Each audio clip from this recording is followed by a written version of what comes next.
Ladies and gentlemen, I'm proud to present to you the one, the only, Mr. Stephen Langley. You've never heard of him. This is the man who said he would invent the airplane.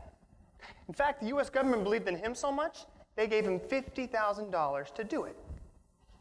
Now, he didn't actually do it. The Wright brothers did it, as you well know. But he said he would do it. Mr. Toastmaster, fellow Toastmasters, this begs the question. Does what we say really matter? Does it count for anything? There's a reason why I've never heard of Mr. Stephen Langley. And it's the same reason why nobody's tombstone ever reads, "Here lies Mr. Joseph Voska, the man who always said the right thing at the right time." What you say does matter, but what you actually do in this life will define you. I have 4 kids, and let me see here. Yes, I'm still the youngest parent in the room. However, I've figured out as a parent that kids are excellent at figuring out which parent is more unlikely to follow through on what they say, given the circumstances. They're kind of like those raptors from the movie Jurassic Park, always testing the fences for weaknesses.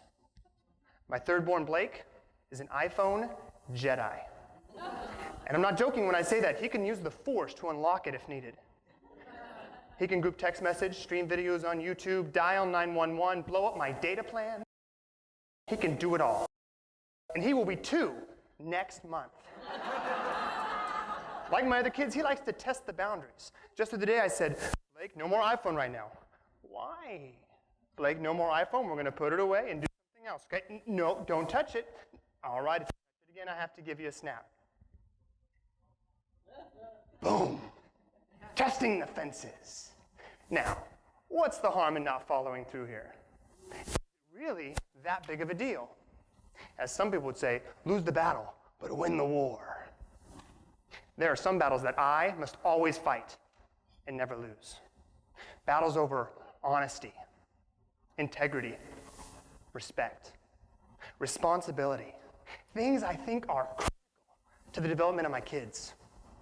What you say does matter, but what you actually do in this life will define the impact that you have on your kids. Over the years, I've had the opportunity to work with some great managers in the workplace. However, I've had a boss, and I bet you have too, the boss who loves to be a boss. They love to tell you what to do, and you better do it, and that's it. Shape up or ship out. I like working for this person. Said nobody ever. Why?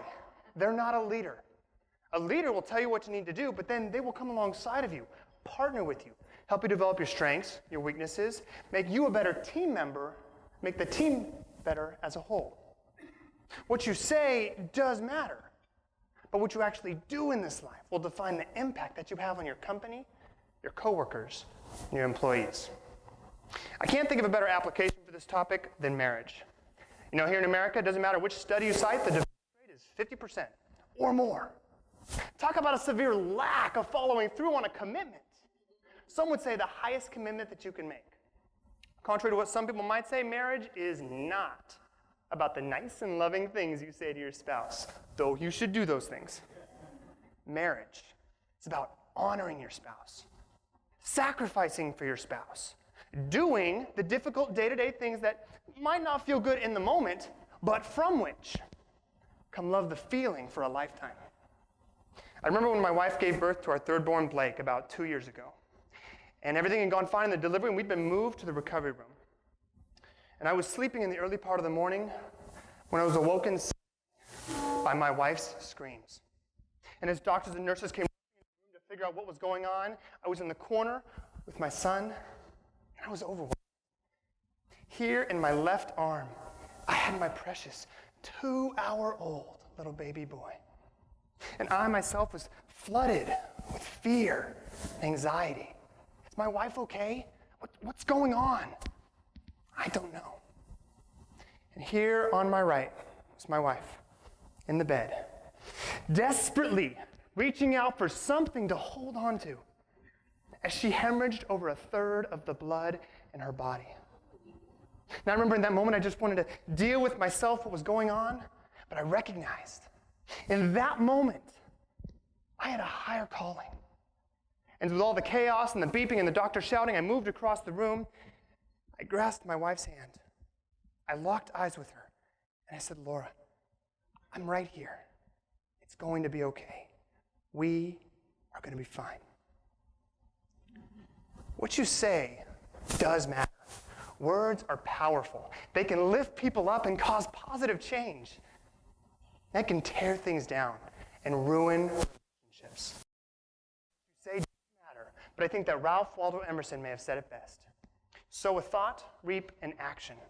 Sow an action, reap a habit. Sow a habit, reap a character. Sow a character, reap a destiny. What you say does matter, but what you actually do in this life, the actions that you take, the commitments you uphold, the promises you keep, they will reveal your true character. They will define the impact that you have on others around you. And they will truly shape your legacy. Mr. Toastmaster.